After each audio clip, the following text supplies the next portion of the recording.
Por que há libertários que se recusam a combater o mal?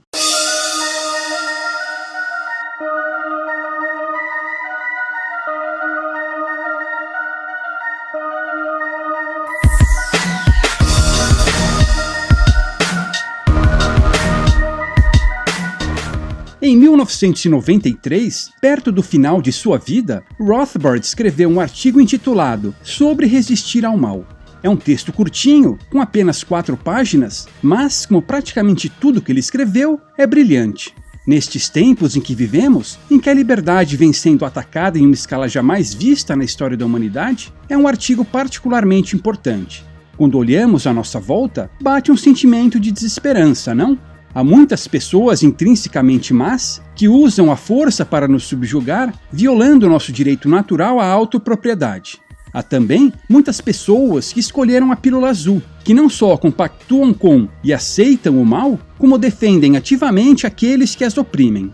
Desses 2 tipos de pessoas, não podemos esperar nada de bom. Mas e os que se dizem libertários? Os que supostamente escolheram a pílula vermelha, compreenderam a ética da propriedade, entenderam o princípio da não agressão e perceberam que o Estado é a potestade do mal? Como reagir nesse caso?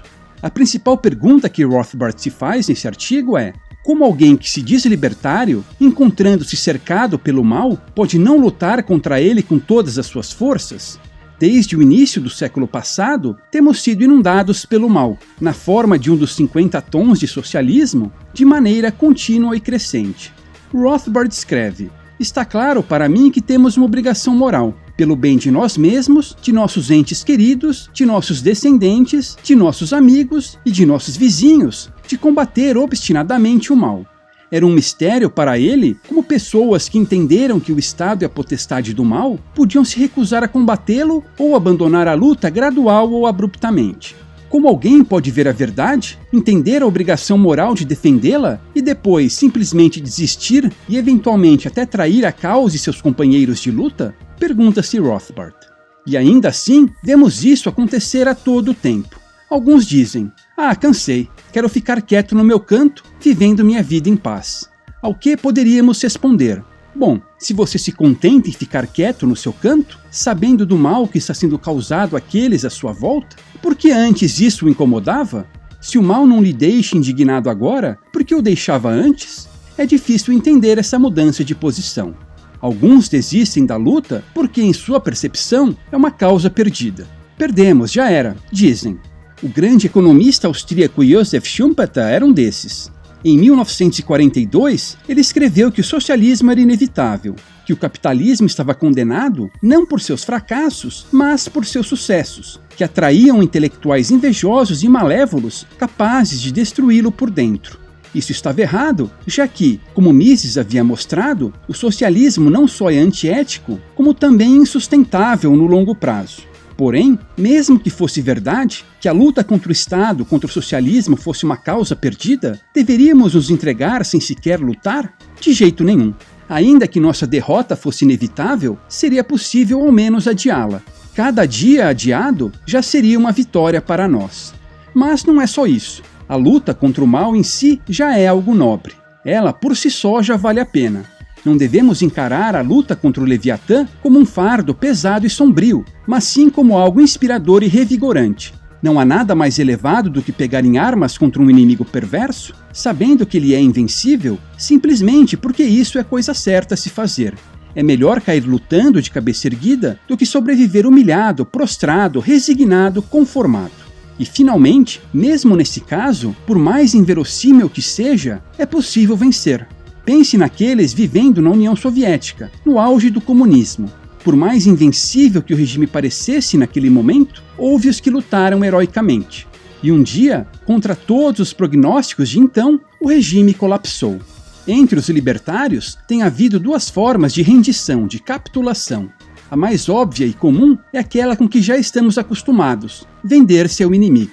O dito libertário começa a se envolver cada vez mais com a política. Vira cabo eleitoral de candidatos, dá cursos de formação para políticos, torna-se íntimo dos círculos do poder, até que, enfim, suas ideias deixam de ser radicais. De repente, aquele que dizia que os piores sempre chegavam ao poder está falando que um voto em uma comissãozinha da Câmara é a coisa mais importante do mundo. Aquele vídeo em que ele dizia corretamente que o Estado era escravidão, sumariamente apagado. Em pouco tempo, o dito libertário já não se irrita mais com os estatistas, mas sim com os que apontam as inconsistências de seus discursos e de suas ações. Porém, Rothbard aponta que há uma outra forma de rendição mais sutil. Não é apenas a perda de energia ou interesse, mas a busca ativa pelo isolamento. Nesse caso, o libertário não só decide que a causa é perdida, como resolve abandonar o mundo corrupto e putrefato, isolando-se de alguma forma em um refúgio nobre e puro. Uma espécie de Ravina, o enclave secreto de John Galt, no livro A Revolta de Atlas, de Ayn Rand. Alguns libertários almejam fugir para as montanhas, isolando-se completamente do mundo ou formando uma pequena comunidade alternativa autossustentável.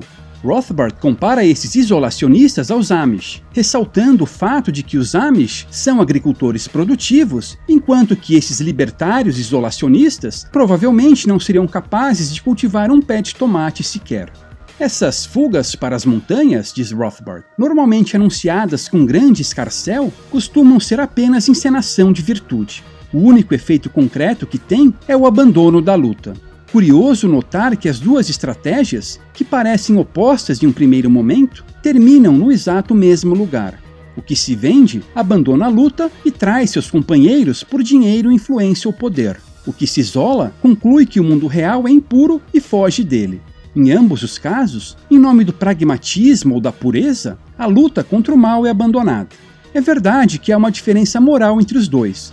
O primeiro é moralmente desprezível e deve ser sumariamente ignorado, enquanto o segundo está apenas equivocado e pode ser convencido a não abandonar o mundo real.